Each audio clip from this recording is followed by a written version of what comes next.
Un mois après le choc des Olympiques entre l'OL et l'OM, les caméras de Dimanche de foot sont de retour à Lyon. La capitale des Gaules est le théâtre du choc de la 22e journée de Ligue 1 française. L'Olympique lyonnais reçoit le Paris Saint-Germain.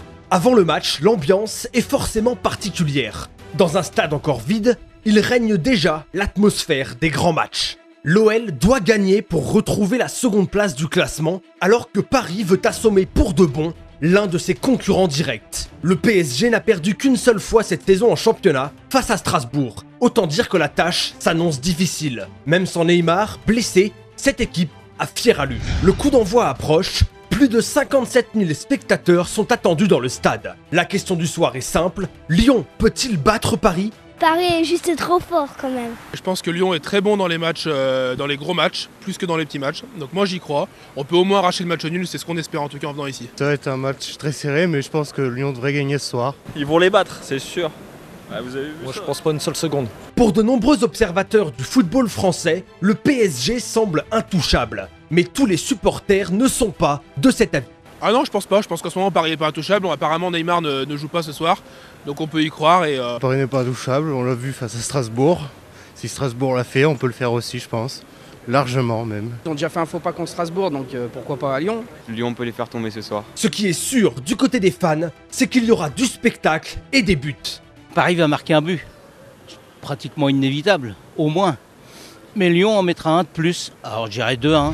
Le PSG est-il intouchable? C'est la grande question du soir. Les Lyonnais vont tenter de renverser l'ogre parisien devant leur public, mais face à eux, c'est une véritable avalanche de stars qui va déferler. Cavani, Mbappé, Verratti, Pastore, Di Maria, l'affrontement semble forcément déséquilibré. Mais Fekir, Maxwell Cornet, Memphis Depay et les autres Lyonnais ont des arguments à faire valoir. Alors, Paris est-il invincible?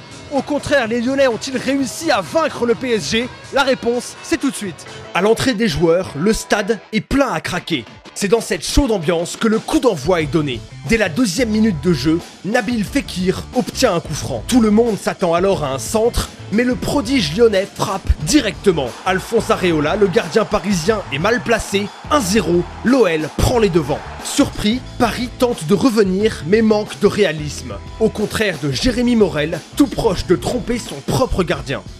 29e minute de jeu, Kylian Mbappé est lancé en profondeur. Anthony Lopez dévie le ballon avant de percuter de plein fouet l'attaquant parisien. Il devra céder sa place après ce choc extrêmement violent.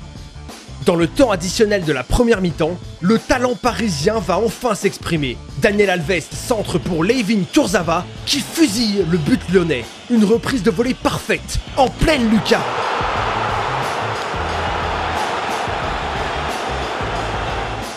Au retour des vestiaires, les visiteurs veulent enfoncer le clou. Ils dominent mais sans parvenir à trouver la faille.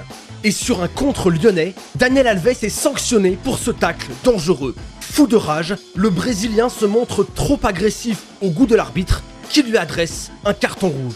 À 11 contre 10, l'OL se crée des occasions. Mais Mariano Diaz puis Maxwell Cornet échouent tour à tour face à Alphonse Areola. Entre-temps, Bruno Genesio a fait rentrer le néerlandais Memphis Depay.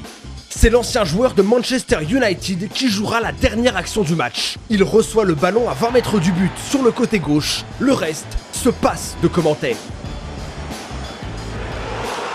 Le stade explose suite à ce missile qui vient nettoyer la lucarne parisienne. Les Lyonnais sont fous de joie. Le coup de sifflet final retentit.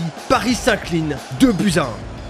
Jean-Michel Aulas, le président lyonnais, est forcément ravi au moment de s'adresser aux journalistes. Voilà, on a vu un premier but de Nabil qui est extraordinaire, un dernier but de Memphis qui est non moins fantastique, et c'est la démonstration que le modèle avec des joueurs issus du cru et puis des joueurs qui viennent de très grands clubs, eh bien on peut faire une équipe qui peut taquiner le Paris Saint-Germain sur un match. Côté visiteur, le défenseur brésilien Marquinhos est déçu, mais pas inquiet. On voulait pas perdre, on voulait élargir encore cet avantage dans le classement, mais par rapport au contexte de match, on sort d'ici dégoûté de la défaite, mais c'est pas inquiétant. Le buteur parisien du soir, Layvin Kurzawa, explique la défaite. C'est de très bonnes équipes, c'est normal qu'on ait du mal aussi parfois. Il y a des joueurs en face qui nous posent problème. C'est des effectifs avec de très bons joueurs. Et on ne peut pas être tout le temps au-dessus, malgré les joueurs qu'on a. Le dernier joueur à venir parler aux journalistes, c'est Bertrand Traoré. L'attaquant burkinabé de l'OL ne cache pas sa joie. Marquer le but de la victoire dans les dernières secondes du temps additionnel, c'est quelque chose d'extraordinaire, c'est énorme. L'émotion retombe enfin ici au Groupama Stadium après une fin de match complètement folle. Les Lyonnais ont réussi leur coup. Grâce à ce but somptueux de Memphis Depay dans les derniers instants de la partie, ils s'imposent face au Paris Saint-Germain. Pour l'OL, cette victoire, c'est l'assurance de conserver sa deuxième place et de revenir à 8 points de son adversaire du soir. Pour le PSG, c'est la seconde défaite de la saison en championnat, mais c'est aussi et surtout une piqûre de rappel. Non, cette équipe n'est pas invincible, et oui, elle a encore des choses à travailler avant d'aller défier le Real Madrid à Bernabéu le 14 février prochain.